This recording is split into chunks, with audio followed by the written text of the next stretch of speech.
دوسرا انسانی ضرورتوں کے تحت یہ بھی ہوتا ہے کہ کوئی قرض لیتا ہے، کوئی قرض دیتا ہے۔ اگر کسی نے اپنی رقم قرض کے طور پر کسی کو دے رکھی ہے تو اس کی زکوٰۃ کے بارے میں کیا حکم ہے؟ اسی طرح جس شخص نے قرض میں کوئی رقم حاصل کی ہے اس کے لیے زکوٰۃ کے متعلق کیا حکم ہے؟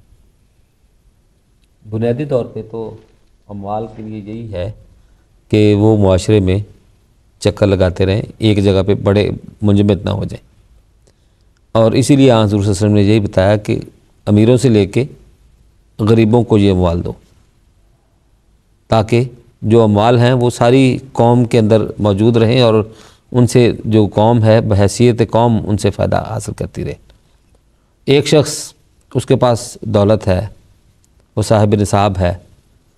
ایک ضرورت مند اس کے پاس آتا ہے، وہ پیسے حاصل کر لیتا ہے۔ اب بنیادی طور پہ وہ شخص تو اس سے فائدہ نہیں حاصل کر رہا، لیکن ایک اور شخص ہے جو اس رقم سے فائدہ حاصل کر رہا ہے۔ تو جب تک وہ رقم اس شخص کو جس نے وہ قرض دیا ہے واپس نہیں ملتی، اس وقت تک اس کے اوپر زکوٰۃ نہیں ہے،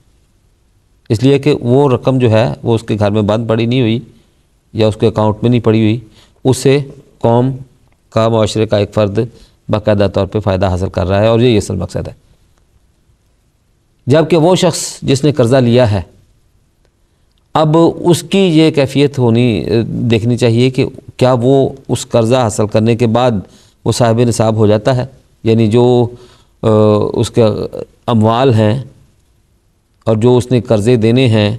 جو اس کے ساری ملا کے مال جمع کر کے، کیا جو رقم اس نے لی ہے اس کو منہا کرنے کے بعد اس کے پاس وہ صاحب نصاب ہے تو وہ زکوٰۃ ادا کرے گا۔ یعنی اگر اس کے پاس اتنی دولت اپنی ہے، زکوٰۃ جو اس نے قرض لیا ہے وہ نہیں، قرض کو نہیں شامل کیا جائے گا، جمع کیا جائے گا، نہیں شامل کیا جائے گا، کیونکہ وہ اس کی اپنی رقم نہیں ہے، وہ اس نے واپس کرنی ہے۔ بہرحال معاشرے کی ترقی میں وہ حصہ لے رہی ہے، اس لیے کہ جو روپیہ روٹیٹ کرے گا، وہ آئے جائے گا، اس سے لوگوں کی قوت خرید بڑھے گی، لیکن وہ اس کو اس کے اموال میں شامل نہیں کیا جائے گا۔ جو اس کی اصل زر ہے، جو اس کے پاس اپنی رقم ہے، جو اس کے اموال ہیں، اس کو دیکھ کے اس کے اوپر اس کو زکوٰۃ ادا کرنی ہوگی اگر وہ صاحب نصاب ہے، لیکن اگر وہ صاحب نصاب نہیں بنتا تو پھر اس کے اوپر زکوٰۃ نہیں ہوگی۔